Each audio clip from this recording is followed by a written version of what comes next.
Well, Sean, it certainly appears that we're going to see an indictment from the grand jury in Georgia that may well be coming out tonight. It could come within the next hour. And I don't know what's going to be in it. There are lots of rumors. There are allegations of RICO charges. We don't know what's in it. But you asked what my reaction is. I'm pissed.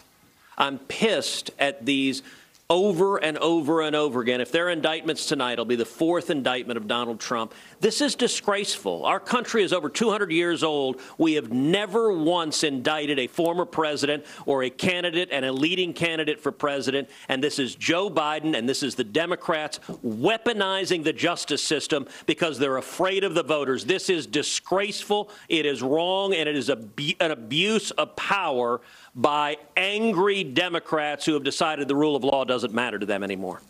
Let me ask you, Senator, and so many Americans feel this way, and we're watching Jim Jordan's House Judiciary Committee on this, on a weekly basis. And their key investigation is whether or not our FBI has been politicized and weaponized, whether the DOJ has been politicized and weaponized.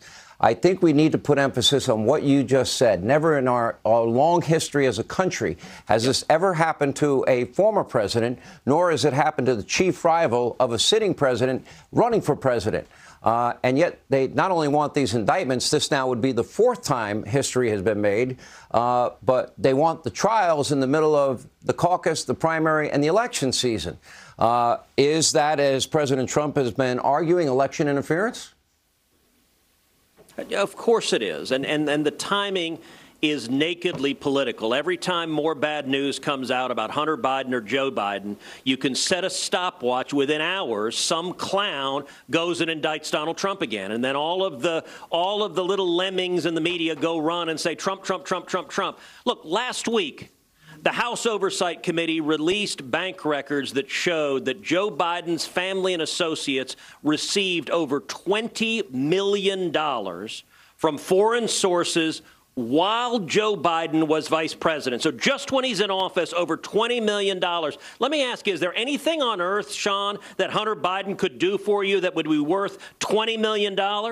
Well, if you're a Ukrainian oligarch or a Russian oligarch, I guess so. And if you actually go just after the vice presidency, Hunter and his family got another $8 million from the Chinese communists. You know what just happened last week?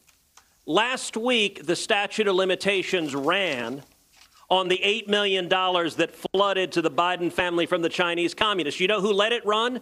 David Weiss, the U.S. attorney who is obstructing justice, who is blocking an investigation. And what did Merrick Garland do? He named him a special counsel, which is disgraceful. As you know, I do a podcast every week, Verdict with Ted Cruz. Today's podcast goes through why David Weiss's appointment is illegal. It is directly contrary to DOJ guidelines that say that it has to be someone outside of the Department of Justice. Merrick Garland doesn't care. He's ignoring the law.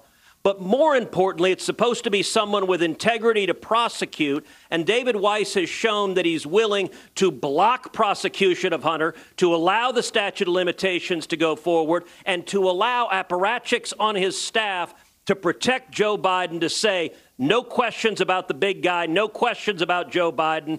It's why you've seen two senior IRS career whistleblowers come forward. And it's why I believe we're seeing an indictment likely tonight, because the media wants to change the topic. I have a couple more questions, Senator. I just want to bring people up to speed at home. The Fulton County District Attorney's Office has now handed a grand jury indictment to Judge Robert McBurney. As we saw just moments ago, the judge looked through the multi-page document, handing it off to the clerk's office representative. We do expect that now that the grand jury has handed up this sealed indictment, we will find out what is in it some point tonight. One other point about Mr. Weiss, who's now been, remember, he was the one that gave Hunter Biden the sweetheart deal, Senator, and it was the sweetheart of all sweetheart deals. Yep. And it was a get out of jail free on anything else that he might have done. You mentioned the statute of limitations. We had already known that on previous charges. We also heard from whistleblowers that were accusing both David Weiss and the Attorney General of telling a very different story about the real authority that Mr. Weiss had, whether or not he had authority in other jurisdictions. It turned out that, in fact, he was telling the IRS whistleblowers that he was telling them he did not have that authority. So either the whistleblowers were lying lying or Merrick Garland and David Weiss are lying. I know who I tend to believe. Yeah. So listen, Sean, I'm back in Texas. I'm here with incredible patriots at the Kingwood Tea Party. And I'll tell you, I am in a room with hundreds of Texans right now who want to see accountability, who want to see the rule of law, who are ticked off that the President of the United States, there is now growing and overwhelming evidence that Joe Biden has made a business out of selling favors. Hunter Biden was the salesman, and let's be clear, it's not access, it's not the appearance of access. What the allegations from the whistleblowers, what the allegation in the FBI FD 1023 are that Hunter Biden sold official favors from Daddy, from Joe Biden. That is bribery. And bribery is explicitly enumerated in the Constitution as a basis for impeachment. And instead of this circus and sideshow of indictment after indictment after indictment of Donald Trump, I believe the House of Representatives needs to move forward with an impeachment inquiry for Joe Biden. And if it's proven that he accepted a bribe, he should be impeached. He should be removed from office. He should be indicted. He should be prosecuted, and he should go to prison. Now, let's get your reaction to this news. NBC reporting that Fulton County Grand Jury has returned 10 indictments. We are awaiting the names and the details, and we have to believe that one of them would be President Donald Trump. Then if I had to render a guess, one has to wonder if Rudy Giuliani's name would be in there, or Sidney Powell's name would be in there, or John Eastman's name would be in there. Again, I'm only guessing, but if I had to give a educated guess, I would say those are the obvious. Your thoughts?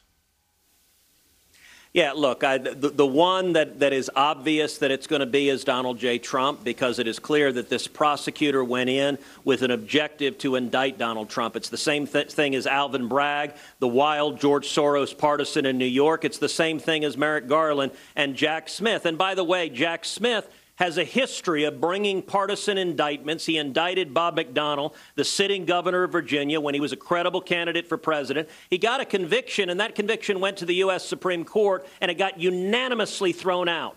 But the conviction was all about politics. What they want to do is they want a trial to attack Donald Trump. They'd like a trial in September or October of next year, right before the election.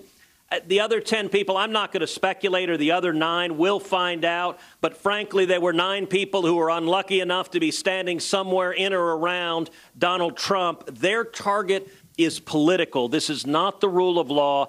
This is not enforcing the law fairly.